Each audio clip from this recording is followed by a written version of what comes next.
Bonjour à toutes et à tous, je suis ravie de vous retrouver pour une nouvelle vidéo. Alors aujourd'hui, je vous propose de vous donner 3 solutions pour vous aider à développer votre niveau d'empathie. Alors déjà, qu'est-ce qu'on entend par empathie ?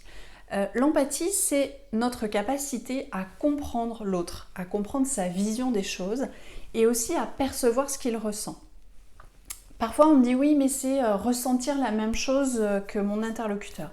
Non, ça c'est vraiment de la compassion, ressentir la même chose que l'autre.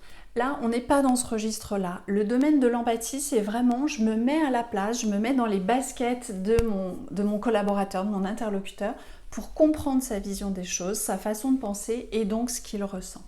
Donc ça, c'est le premier élément. Alors pourquoi c'est important quand on est leader d'une équipe de pouvoir développer son empathie ?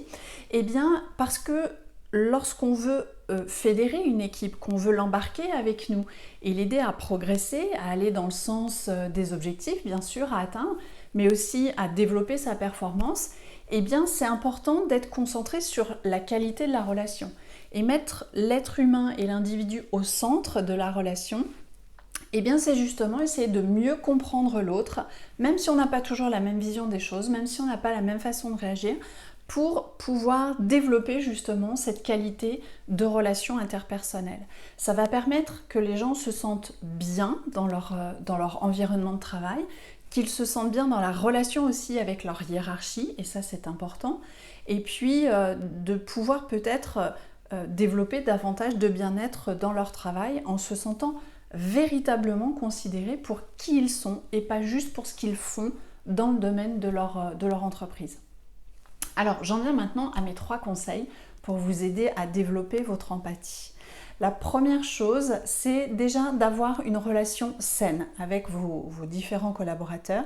Quand je dis une relation saine, c'est d'être capable de créer un lien authentique, de vous intéresser sincèrement aux gens, de faire preuve de compréhension parfois s'ils ont des impératifs par exemple de santé ou des impératifs personnels et qui viennent vous en faire part, de pouvoir partager, vous intéresser à leur vie sans être intrusif mais simplement en essayant de comprendre qui ils sont, comment ils fonctionnent, peut-être échanger avec eux quand les choses vont peut-être moins bien dans leur quotidien et que vous le percevez.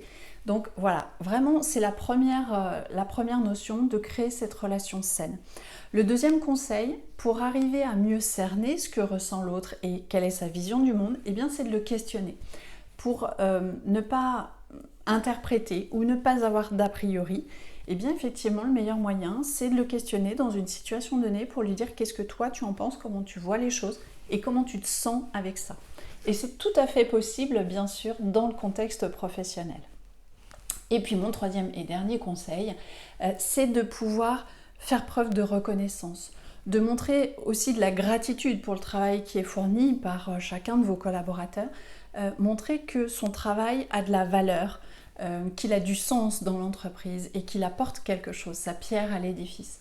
Ça permet effectivement non seulement de faire ce retour, ce feedback, comme on dit, qui est important à chacun pour pouvoir progresser, mais ça permet aussi de vous montrer dans une certaine forme d'humilité, de reconnaissance, d'ouverture, et c'est ce qui va permettre de encore une fois, renforcer la qualité de la relation et des liens. Alors voilà, c'est ce que je voulais vous partager aujourd'hui. J'espère en tout cas que ces éléments vous sont utiles. N'hésitez pas à me dire si ça vous plaît comme contenu, à partager cette vidéo si vous pensez qu'elle peut intéresser une personne de votre entourage et bien sûr à mettre un petit pouce en l'air si ça vous a plu. En tout cas, je vous remercie encore de votre fidélité. Si vous voulez en savoir plus et développer votre affirmation de soi, vous pouvez tout à fait télécharger notre guide gratuit qui se trouve sur le site unefillemanager.com. Je vous remettrai le lien en barre d'infos. Et pour aller un petit peu plus loin, bien sûr, vous pouvez aussi faire appel à un coach pour vous aider à développer justement ces qualités d'empathie. Alors, je vous dis à très bientôt. Je vous souhaite une très belle journée. À bientôt. Bye.